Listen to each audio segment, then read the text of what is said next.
ও মা, হ্যাঁ বাবা। শুভ দুপুর। শুভ দুপুর। তা রান্না বান্না কি কমপ্লিট? কখন হয়ে গেছে রান্না বাড়া? এখন তাহলে ঠিক আছে, খেতে দিয়ে দাও। এই নাও তাহলে নিয়ে নাও।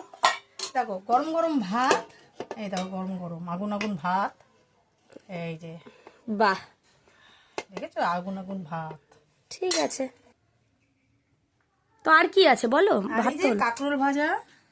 আচ্ছা, কাঁকরোল ভাজা হলো। হ্যাঁ, আম দিয়ে ডাল করেছি। দেখো আম দিয়ে ডাল, এই দেখো আম দিয়ে ডাল করেছি।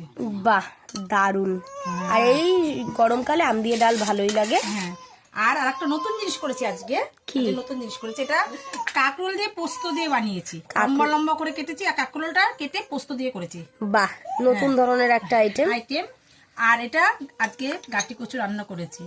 আজকে বাদাম ঠাটাম দিয়ে, কাজু বাদাম ঠাটাম দিয়ে আজকে একটা গাটি কচু রান্না করেছি। হ্যাঁ, আর আজকে তো শনিবার। শনিবার, আজকে নিরামিষ। আজকে একটু ভালো খাবার না হলে হয়? একদমই একঘেয়ে ভালো লাগে না। তা ঠিক আছে বন্ধুরা, আপনাদের রান্না বান্না কেমন লাগলো অবশ্যই জানাবেন। আজকে আমাদের শনিবারের রান্না বান্না, ঠিক আছে? তো শনিবার আমরা নিরামিষ খাই। তো ভিডিওটা এখানেই কাট করলাম। ভালো লাগলে অবশ্যই লাইক, সাবস্ক্রাইব, শেয়ার করতে একেবারে ভুলবেন না। আজ এইটুকুই, টাটা।